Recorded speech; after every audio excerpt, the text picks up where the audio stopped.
My name is Shelby Redfield Kilgore, and I am a Korean adoptee and the filmmaker of all of these foster care and adoption videos on this YouTube channel. On adoption education, today I'm going to be looking at the question, what does an adoption reunion look like? And I will be sharing more in depth about my own reunion story and how I prepared emotionally, along with the support of my adoptive parents and my brother. Reunions, as much as the general public loves to view that kind of joyous moment of families connecting after years of being separated, there's so much more nuance within that reunion before, during, and after. And so that's what I'm going to kind of touch on with my personal story. And I hope that this will be a recurring question as I hopefully am able to share other adoptee stories and their reunions as well.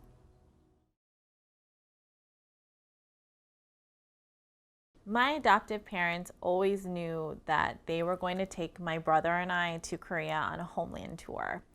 And they thought that when I was around 17 and my brother was 15, that would be a good age to do that.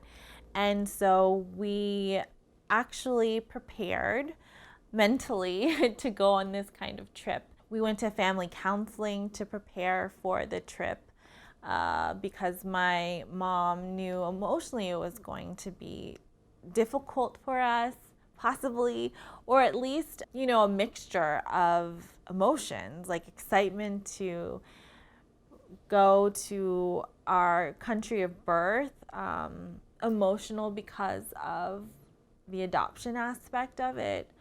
And also, my mother even went to see a therapist because she knew that she was having these emotions come up about being insecure as a mother, and she did not want that to come out on this trip with my brother and I, because this trip she wanted to make sure that it was about us and that my dad and her were fully there 100% to support us on our journey.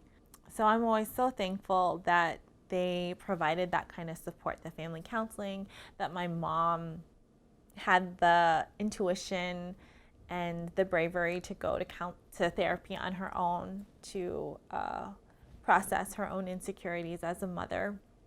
And before that trip, I received a letter from the adoption agency that they had withheld for 17 years. It was only one page of information, but it was something like, had I known growing up, would have filled in so many of the holes in my story. I learned that I had two older half-brothers on my first mother's side, that my first father had several children that were my half-siblings, and that my first mother and first father met at the factory where they worked and had an affair, and that I was born out of wedlock. It told me their ages.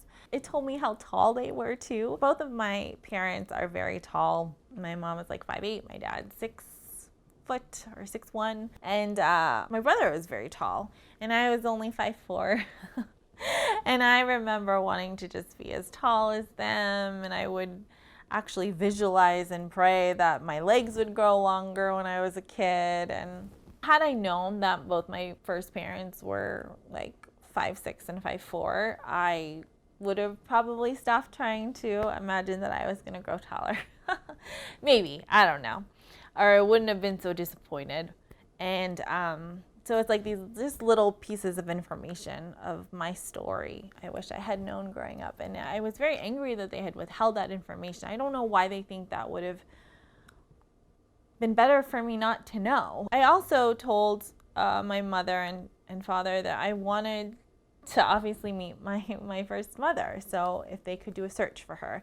And they had known that since I was very little, because I had always wanted to meet her and find her. And so they came back with me before we even went on the trip that they had located her, and she was reluctant to meet me. So I got that information and the one page of information about my adoption, and I was overwhelmed. And I felt like it was a second rejection, that my first mother didn't want to meet me, And I didn't know why. I didn't know the background story. Finding out that my first mother didn't want to see me, it made me not want to go on the trip anymore. But of course, through counseling and conversations with my parents, they convinced me that it would still be worth going on this trip to Korea. And so I finally relented.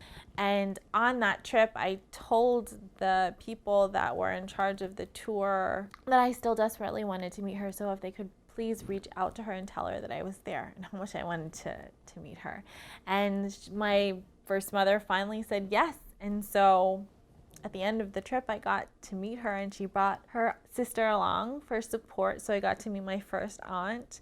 And she had to meet me in secret because she had gotten remarried, and she had never told her husband that she had relinquished me for adoption. And so I was still a secret. But at that time, I didn't even think about that, like how it made me feel that I was still kept a secret. I really just wanted to meet her. And, the first time that I saw her, I was crying. And she held me and she looked at me, and I could feel her love that I had dreamed about, wondered about my entire life up until that point. And she told me that she wasn't going to cry, she was going to be strong. And I'm like, okay. So there is a huge difference between us, because I am an emotional basket case. I wear my emotions on my sleeve, my heart on my sleeve. So I wasn't expecting that. I guess I wanted to see more emotion from her in the beginning. So we had the meeting with an interpreter because we had never learned Korean. I only knew a little bit from Taekwondo, how to count to 10 and how to say thank you and I love you. And what I found out from her was that she always knew that she was going to give me up for adoption. So that was something I processed after, a few years after the meeting. And that she had me at the home, and a neighbor helped with the birth. And she kept me for 2 months to bond with me, and she breastfed me. And then after 2 months, she took me to Eastern Social Child Welfare Society. And then I went to a foster home that was very loving. I also met my foster mother, who brought a picture of me, and I had my hair in like this ponytail that stuck straight up, and I was in a bath outside, and I could feel her love too. I was very fortunate to have love from both my first mother and foster mother before I came to my parents in America. I didn't see how I looked like my first mother, even though we're both Korean, and my parents also didn't see it. We thought I looked more like my aunt. And also I felt like I had a lot more things in common with my aunt. She was really smart in school and did well in school, even though she only got to, I guess what we would call maybe middle school here, education-wise. And also she loves to sing. And so when I was growing up, even now, I loved to sing. I was in chorus, I sang in the church choir, and I was trained more classically. But yeah, I loved to sing. So it was an odd feeling to feel like a stronger connection, and at least the way I looked and the things we had in common with my first aunt than my first mother. So that was a little different, and it wasn't something I was expecting. But at the end, when we had to say goodbye, I was crying again because it was so hard for me to say goodbye. It was triggering like the separation again, this loss, of everything that I was experiencing.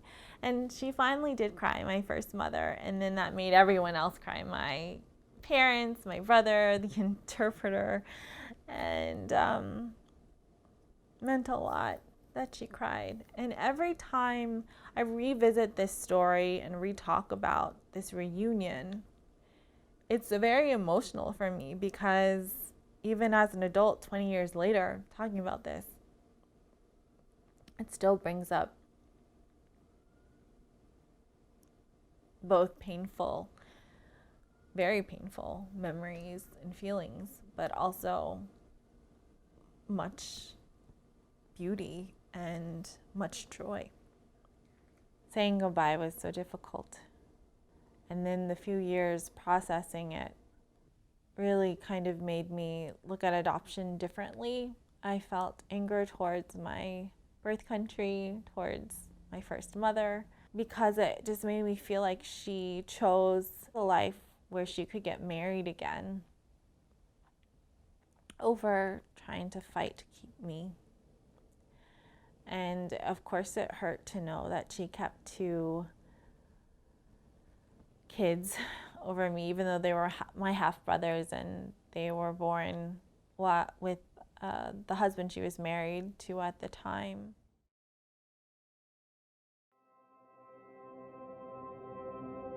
As an adult, reflecting back on that trip to Korea, which I'm so grateful that I went on when I was 17 with my family, I feel like, you know, had I known all the information that I learned as a child, like I would have grown up processing that with the support of my parents, possibly additional help with a counselor or therapist. But it wouldn't have been something that I had to deal with as a young adult in my late teens and early 20s, when I'm going to college, just trying to figure out what I want to do career-wise and learn about myself in relationships with friends and boyfriends, and, you know, to have that on top of all of that, trying to figure out my feelings, you know, about everything, and being in a state of like anger and resentment about my Korean self, my Korean heritage, my Korean culture. You know, it's hard to really form a strong identity and a loving sort of internal look at yourself if you have a huge issue with who you are, like where you come from.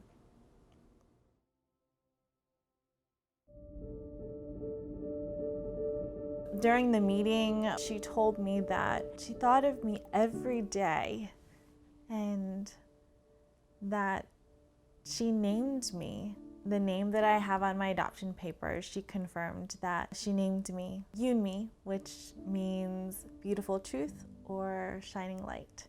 And that meant so much. And it's a name that I feel like I've fulfilled in telling my story and helping other people tell their story as well. So I've certainly lived up to the name she gave me.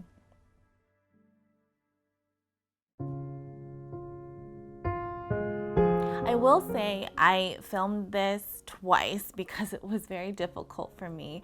It's crazy because when I first met my first mother, it was now 20 years ago almost, and it still brings up a flood of emotions. The triggers that we find in our lives, for me personally, has been happening a lot more recently for me. I just want to thank you so much for making it to the end of this video, for bearing witness to my reunion story, and I will see you again on Adoption Education.